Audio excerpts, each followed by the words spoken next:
사업 성공을 안내하는 길잡이 도사공TV입니다. R&D 그랜드마스터 도사공입니다. 마케팅 마스터 마사공입니다. 오늘의 주제는 그동안에 되게 심각하고 좀 어려운 이야기를 했다면 저는 가볍게 원장님 이야기 좀 들어볼까 합니다. 아, 그래요? 네, 대단히 고맙습니다. 원장님이 이제 벤처 1세대로서 지금 쭉 지내오시면서 네. 그 엑시트까지 네네. 성공한, 예.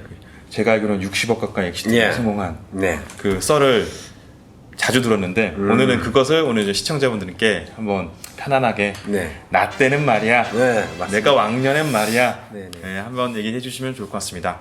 오늘의 주제는 원장님의 60억 엑시트 성공한 썰 한번 들어보도록 하겠습니다. 지금 시작하겠습니다. 모든 중소기업 대표님들이 뭐 비슷한 생각을 하실 겁니다. 사업을 키워서 또 자금 조달을 받고 투자를 받고 IPO 뭐 상장을 하거나 혹은 엑시트를 해서 그 자금으로 또 다른 창업을 하거나 하는 과정들을 뭐 중소기업 대표님들은 어떻게 목표로 생각을 하고 있을 텐데요. 그렇죠. 벤처붐이 한창 불었던 15년 전, 네.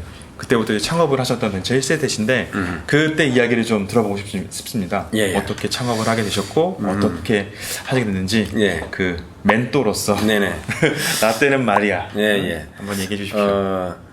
저는 1세대는 아니고요. 1.5세대. 만약 제가 1세대라 그러면 우리 1세대 지금 성공한 선배들한테 이게 혼납니다. 그래서 1세대와 2세대의 중간에 약간 낀 세대, 1.5세대라고 말하는 게 좋을 것 같아요. 1세대라고 하면 이제 98, 99년도 네네. IMF 전후. 세대고 그 이후에 또 2000년대 이제 벤처붐이 일어날 때 그때가 이제 1.5세대가 아닌가. 저는 그렇게 개인적으로 평가를 합니다. 네, 1.5세대로. 예. 네. 제가 이제 벤처기업을 창업하게 된 배경 자체는 첫 번째는 궁극적으로 먹고 살기 위해서 창업을 했다. 가장 이게 어떻게 보면 솔직한 이야기인 것 같아요. 돈을 벌기 위해서 창업을 했다. 남들은 뭐 비전을 위해서 뭐 자기의 인생의 가치를 위해서 한다는데 그거는 사실 그 빚 좋은 개살구고 먹고 살기 위해서 벤처 창업을 했다. 이게 제 핵심입니다. 그때 당시에 이제 저는 대기업에서 이제 기계를 전공을 하다 보니까 설탕 회사의 공무와 그 기술부 쪽에 이제 근무를 하다가 이제 99년도에 이제 우연히 이제 그 옛날에 대학 다닐 때 그 후배 연합서클의 후배를 통해 가지고 벤처하고 그 다음에 이제 인터넷 미래에 대해서 이야기를 듣게 되었습니다. 근데 이제 그 미래를 비전을 듣고 저는 사실은 그때 당시에 좀 이해가 안 갔던 그런 부분들이 많아가지고 준 자료 자체가 한 50페이지 칼라로 프린트해 준 거를 제가 1년 동안 책상에 묶어 둔 적이 있습니다. 보통은 선배 따라서 그렇게 잘못된 길? 아니라 이제 후배에 따라서 벤처 창업 길로 들어서 쓰시게 된 거네요. 그렇죠. 그럼 그 당시가 이제 뭐 네이버니 다음 뭐 라이코스 이렇게 막 인터넷이 포털 사이트들이 하던 그 시기가 맞을 것 같아요. 맞아요. 그때가 야후가 최고였고 넘버원. 야후가 2000년도에 3월 달에 신문에 나온 기억을 아직 하고 있습니다. 비상장 기업 야후가 주식이 한 주 1억이었다.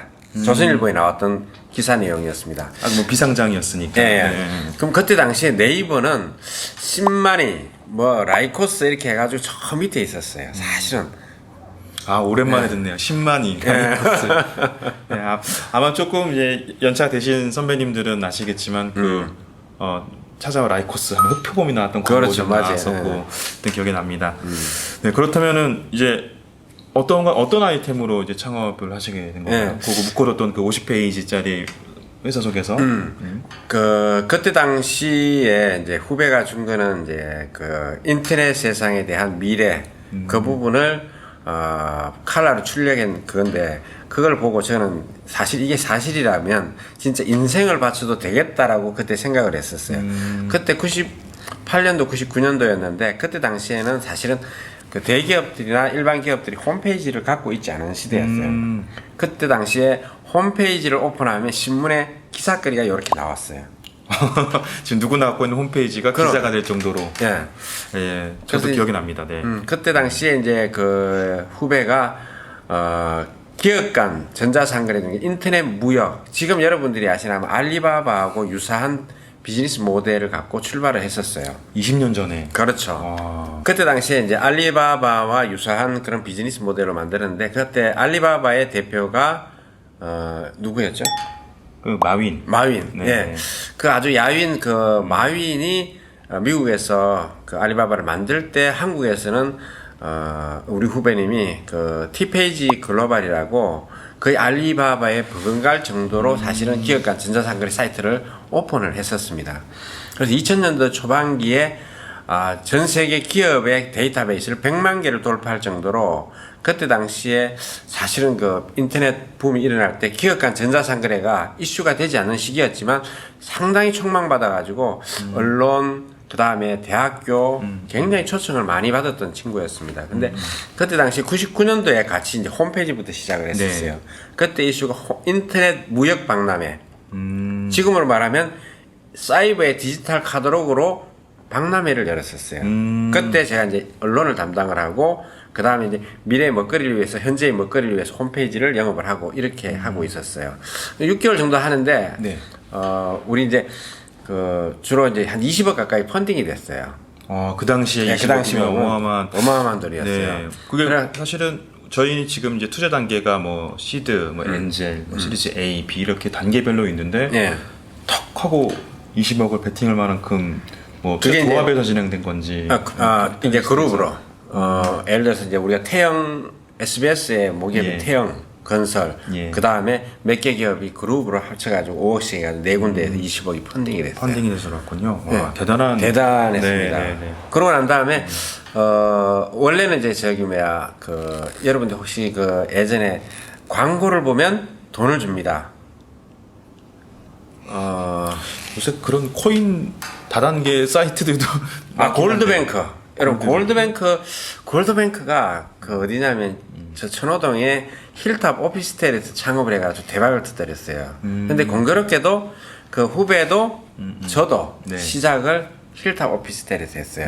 그때 느낌 자체가 뭐냐면 이건 벤처 창업하는데 굉장히 좋은 땅이다라는 그런 어떤 희망도 있었지만 괜히 느낌 자체가 굉장히 좋았어요. 천호동 그렇죠. 힐탑 오피스텔 지금도 있습니까? 있습니다.